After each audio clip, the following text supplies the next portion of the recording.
ಯಶ್ಪಾಲ್ ಸುವರ್ಣ ಅವರು ಯಾವ ರೀತಿಯವರ ಮನೋಭಾವದವರು, ಅವರ ಹಿನ್ನೆಲೆ ಏನು ಅಂತೇಳಿ ಅವರು ಮಾಡಿದಂತಹ ಪ್ರಚೋದನಾಕಾರಿ ಭಾಷಣದಿಂದ ಇವತ್ತು ನಮಗೆ ತಿಳಿಯುತ್ತದೆ. ಪ್ರಚೋದನೆ ಪ್ರಜಾಪ್ರಭುತ್ವದ ಸಂಸ್ಕೃತಿಗೆ ವಿರೋಧವಾದಂತಹ ಮನೋಭಾವವನ್ನ ಅವರು ಬಿಂಬಿಸಿದ್ದಾರೆ. ಇವತ್ತು ಬಿಜೆಪಿ ಪಕ್ಷಕ್ಕೆ ಒಂದು ನೈತಿಕತೆ ಇದ್ರೆ, ಒಂದು ಸಿದ್ಧಾಂತ ಇದ್ರೆ, ಅದು ಭಾರತೀಯ ಒಂದು ರಾಷ್ಟ್ರೀಯ ಪಕ್ಷ ಆಗಿದ್ರೆ ಅವರನ್ನ ಪಕ್ಷದಿಂದ ಹೊರಗೆ ಹಾಕ್ಬೇಕು. ಪ್ರಚೋದನಾಕಾರಿ ಭಾಷಣ ಮಾಡಿದ್ದಾರೆ. ಮತ್ತೊಂದು, ರಾಹುಲ್ ಗಾಂಧಿ ಅವರ ಕುಟುಂಬವನ್ನ ಧ್ವಂಸ ಮಾಡ್ತೇವೆ, ನಾಶ ಮಾಡ್ತೇವೆ ಅನ್ನುವಂತ ಪಬ್ಲಿಕ್ ಅಲ್ಲಿ ಸ್ಪೀಚ್ ಕೊಟ್ಟಿದ್ದಾರೆ. ಅದರಿಂದ ಎಷ್ಟೋ ಯುವಕರನ್ನ ಉದ್ರೇಕಗೊಳಿಸಿದ್ದಾರೆ. ಧರ್ಮ ವಿರೋಧಿ ಮಾತುಗಳು, ಭಾಷಣಗಳನ್ನ ಮಾತಾಡುವಂತಹ ಒಂದು ಏಕೈಕ ವ್ಯಕ್ತಿ ಈ ಯಶ್ಪಾಲ್ ಸುವರ್ಣ ಅವರಿಗೆ ನಾವು ತೀವ್ರವಾಗಿ ಖಂಡಿಸುವ ಮುಖಾಂತರ ಇವರ ಮೇಲೆ ನಾವಿವತ್ತು ಮಂಗಳೂರಿನ ಕಮಿಷನರಿಗೆ ಕೂಡ ಹೋಗಿ ನಾವು ಮಹಿಳಾ ಕಾಂಗ್ರೆಸ್ನವರು ಕೂಡ ಕಾಂಗ್ರೆಸ್ ಪಕ್ಷದ ಪರವಾಗಿ ಅವರ ಮೇಲೆ ದೂರನ್ನು ಕೂಡ ಕೊಡ್ತಾ ಇದ್ದೇವೆ. ಬೇಜವಾಬ್ದಾರಿತ ಹಾಗೂ ಪ್ರಜಾಪ್ರಭುತ್ವದ ಮೌಲ್ಯಗಳಿಗೆ ವಿರೋಧವಾಗಿ ಯಶ್ಪಾಲ್ ಸುವರ್ಣ ಅವರು ಮಾತಾಡಿದ್ದಾರೆ.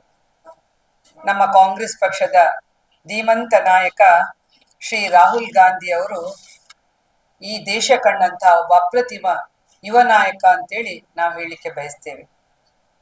ಕಾಂಗ್ರೆಸ್ ಪಕ್ಷದ ಒಬ್ಬ ಅಧಿನಾಯಕನಾಗಿ ಅವರ ವ್ಯಕ್ತಿತ್ವದ ಬಗ್ಗೆ ಹೇಳಬೇಕಿದ್ರೆ, ಅವರು ಹಾರ್ವರ್ಡ್ ಯೂನಿವರ್ಸಿಟಿಯಿಂದ ಬಂದು ಲಾರೆನ್ಸ್ ಕಾಲೇಜಿನಲ್ಲಿ ಪದವಿಯನ್ನ ಮುಗಿಸಿ, ಮಾಸ್ಟರ್ ಆಫ್ ಫಿಲಾಸಫಿಯಲ್ಲಿ ಕೇಂಬ್ರಿಡ್ಜ್ ಯೂನಿವರ್ಸಿಟಿಯಲ್ಲಿ ಪದವಿಯನ್ನ ಮುಗಿಸಿ, ಅಂಥ ಅನುಭವ ವ್ಯಕ್ತಿತ್ವ ಉಳ್ಳಂತಹ ರಾಹುಲ್ ಗಾಂಧಿ ಅವರು ಇವತ್ತು ದೇಶದಾದ್ಯಂತ ಪಾರ್ಲಿಮೆಂಟ್ ಅಲ್ಲಿ ಕೂಡ ವಿರೋಧ ಪಕ್ಷದ ನಾಯಕನಾಗಿ ಇವತ್ತು ಬಡವರ, ದೀನದಲಿತರ, ಮಹಿಳೆಯರ, ಸಾಮಾನ್ಯ ವರ್ಗದವರ, ವಿದ್ಯಾರ್ಥಿಗಳ, ರೈತರ ಕೂಗಾಗಿ ಇವತ್ತು ಪಾರ್ಲಿಮೆಂಟ್ ಅಲ್ಲಿ ಒಂದು ವಿರೋಧ ಪಕ್ಷದ ನಾಯಕನ ನೆಲೆಯಲ್ಲಿ ಎಲ್ಲಾ ವಿಚಾರಗಳಲ್ಲಿ ಕೂಡ ಇವತ್ತು ಮುಂದುವರೆದುಕೊಂಡು ಕೆಲಸ ಮಾಡ್ತಾ ಕಾರ್ಯನಿರ್ವಹಿಸ್ತಾ ಇದ್ದಾರೆ.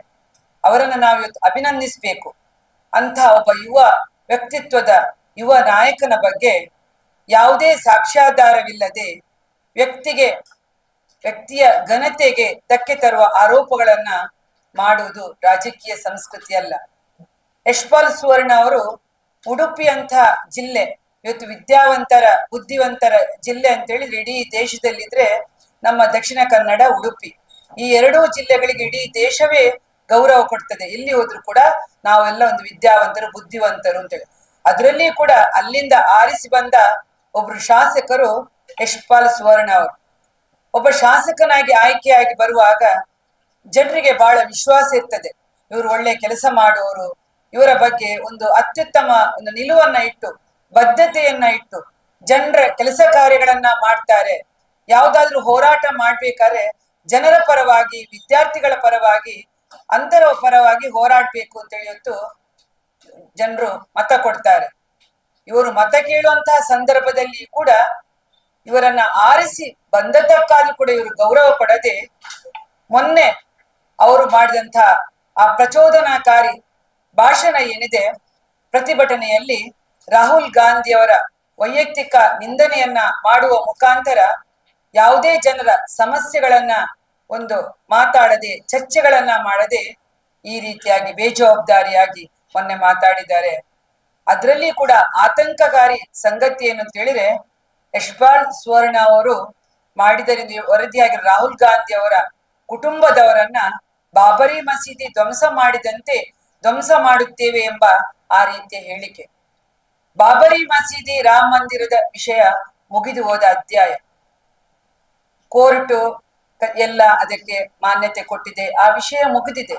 ಅದನ್ನ ಅವರು ಈ ಸಂದರ್ಭಗಳಲ್ಲಿ, ಇಂಥ ಪ್ರತಿಭಟನೆಗಳಲ್ಲಿ ಅವರು ತೆಗೆದದ್ದು ಖಂಡನೀಯ, ಅಮಾನವೀಯ ಅಂತೇಳಿ ನಾನು ಹೇಳಲಿಕ್ಕೆ ಬಯಸ್ತೇನೆ. ಇಂಥ ಒಂದು ಯಾವುದೇ ಒಂದು ರಾಜಕೀಯವಾಗಿ ಇಂಥ ಅವರು ರಾಜಕೀಯ ಭಿನ್ನಾಭಿಪ್ರಾಯಗಳು ಇರಬಹುದು, ಆದ್ರೆ ದ್ವೇಷ, ಪ್ರಚೋದನೆ ಪ್ರಜಾಪ್ರಭುತ್ವದ ಸಂಸ್ಕೃತಿಗೆ ವಿರೋಧವಾದಂತಹ ಮನೋಭಾವವನ್ನ ಅವರು ಬಿಂಬಿಸಿದ್ದಾರೆ.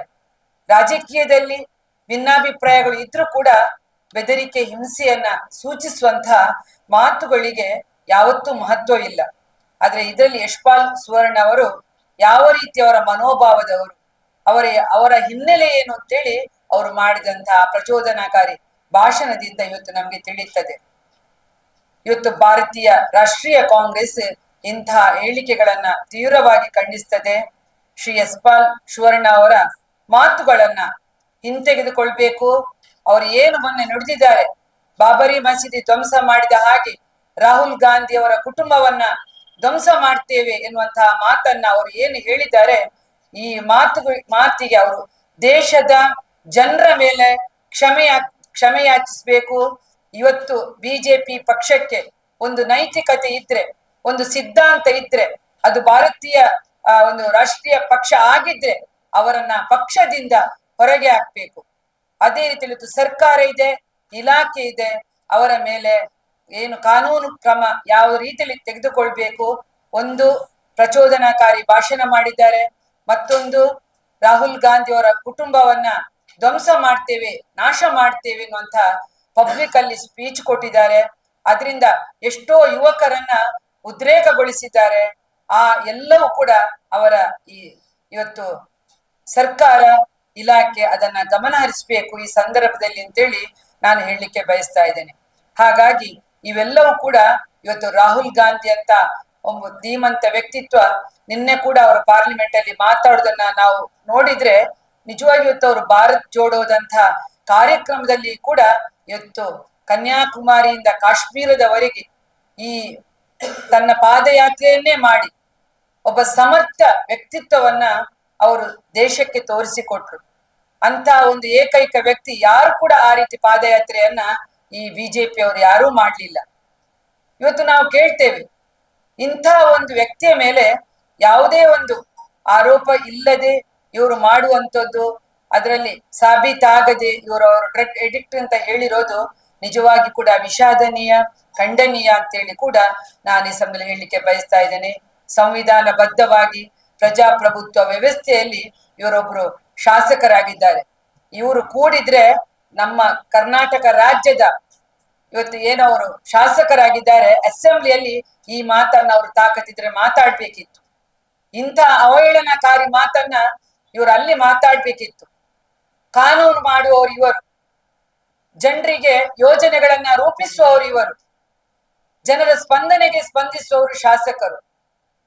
ಇವರು ಧರ್ಮದ ವಿರುದ್ಧ ಎತ್ತಿ ಕಟ್ಟುವಂತಹ ಕೆಲಸ ಕಾರ್ಯ ಅನ್ನುವಂತಹ ನಾಲಾಯಕ ಶಾಸಕರು ಇವರಿಗೆ ಮತ ಕೊಟ್ಟಿದ್ದಾರೆಲ್ಲ. ನಿಜವಾಗಿ ಆ ಕ್ಷೇತ್ರದ ಜನತೆ ಇವತ್ತು ಉಡುಪಿ ಜಿಲ್ಲೆ ಶ್ರೀಕೃಷ್ಣ ಪರಮಾತ್ಮ ಇರ್ತಕ್ಕಂಥ ನೆಲೆಬೀಡಾದಂತ ಆ ಒಂದು ಊರು, ಅಂತ ಪವಿತ್ರವಾದಂತ ಮಣ್ಣಿನಲ್ಲಿ ಬಂದಂತ ಇವರ ಮಾತಿನಲ್ಲಿ ಆಡಿದಂತಹ ಆ ಮಾತುಗಳನ್ನ ಕೇಳುವಾಗ ನಿಜವಾಗಿ ಕೂಡ ಇಡೀ ಸಮಾಜ ಅಲ್ಲಿ ಅವರು ತಲೆ ತಗ್ಗಿಸ್ಬೇಕು. ಬಿಜೆಪಿ ಪಕ್ಷ ಬಿಡಿ, ಇವರಿಗೆ ಓಟು ಕೊಟ್ಟವರು ಕೂಡ ತಲೆ ತಗ್ಗಿಸ್ತಕ್ಕಂತ ಕೆಲಸವನ್ನ ಇವರು ಮಾಡಿದ್ದಾರೆ ಅಂತ ನಾವು ಹೇಳಲಿಕ್ಕೆ ಬಯಸ್ತಾ ಇದ್ದೇನೆ. ಹಾಗಾಗಿ ಈ ಒಂದು ವಿಷಯದಲ್ಲಿ ನಾವು ಖಂಡಿಸುತ್ತಾ, ಇವತ್ತು ನಮ್ಮ ಕಾಂಗ್ರೆಸ್ ಪಕ್ಷದ ನಾಯಕರುಗಳಿದ್ದಾರೆ, ಯಾರ ಬಾಯಿಯಲ್ಲಿ ಕೂಡ ಇಂತಹ ಮಾತುಗಳು ಬರಲಿಲ್ಲ. ರಾಜಕೀಯ ಭಿನ್ನಾಭಿಪ್ರಾಯಗಳ ಬಗ್ಗೆ, ಪಕ್ಷದ ಆಯಾಯ ಪಕ್ಷದ ಸಿದ್ಧಾಂತಗಳ ಬಗ್ಗೆ ಚರ್ಚೆಗಳು ನಡೀತದೆ ಯಾವಾಗ್ಲೂ ಕೂಡ, ಅದು ಬೇರೆ. ಆದ್ರೆ ಹೀಗಾಗಿ ಈ ರೀತಿಯ ಧರ್ಮ ವಿರೋಧಿ ಮಾತುಗಳು, ಭಾಷಣಗಳನ್ನ ಮಾತಾಡುವಂತ ಒಂದು ಏಕೈಕ ವ್ಯಕ್ತಿ ಈ ಯಶ್ಪಾಲ್ ಸುವರ್ಣ ಅವರಿಗೆ ನಾವು ತೀವ್ರವಾಗಿ ಖಂಡಿಸುವ ಮುಖಾಂತರ ಇವರ ಮೇಲೆ ನಾವಿವತ್ತು ಮಂಗಳೂರಿನ ಕಮಿಷನರಿ ಕೂಡ ಹೋಗಿ ನಾವು ಮಹಿಳಾ ಕಾಂಗ್ರೆಸ್ನವರು ಕೂಡ ಕಾಂಗ್ರೆಸ್ ಪಕ್ಷದ ಪರವಾಗಿ ಅವರ ಮೇಲೆ ದೂರನ್ನು ಕೂಡ ಕೊಡ್ತಾ ಇದ್ದೇವೆ ಅಂತೇಳಿ ನಾನು ಈ ಸಂದರ್ಭದಲ್ಲಿ ಹೇಳಲಿಕ್ಕೆ ಬಯಸ್ತಾ ಇದ್ದೇನೆ. ನಮ್ಮ ಕಾರ್ಯಕ್ರಮಗಳನ್ನ ನೀವು ನೋಡ್ತಾ ಇದ್ರೆ ನಮ್ಮ ಚಾನೆಲ್ ಅನ್ನ ಸಬ್ಸ್ಕ್ರೈಬ್ ಮಾಡಿ, ಪಕ್ಕದ ಬೆಲ್ ಐಕಾನ್ ಒತ್ತಿ ನಮ್ಮನ್ನ ಬೆಂಬಲಿಸಿ. ಹಾಗೆ ನಮ್ಮ ಕಾರ್ಯಕ್ರಮಗಳನ್ನ ಲೈಕ್ ಮಾಡಿ, ಕಮೆಂಟ್ ಮಾಡಿ, ಅದನ್ನ ಬೇರೆಯವರಿಗೂ ವಾಟ್ಸ್ಆಪ್ ಮೂಲಕ ಶೇರ್ ಮಾಡಿ. ನೀವು ಹೀಗೆ ಮಾಡಿದಾಗ ನಮ್ಮ ಚಾನೆಲ್ ಇನ್ನಷ್ಟು ಮತ್ತಷ್ಟು ಜನರಿಗೆ ತಲುಪಲು ನೀವು ನಮ್ಮೊಂದಿಗೆ ಸಹಕರಿಸಿದ ಹಾಗಾಗುತ್ತೆ. ಇದು ನೀವು ಯಾವುದೇ ಖರ್ಚಿಲ್ಲದೆ ಕೆಲವೇ ಸೆಕೆಂಡುಗಳಲ್ಲಿ ನೀಡಬಹುದಾದ ಸಹಕಾರ. ಧನ್ಯವಾದಗಳು.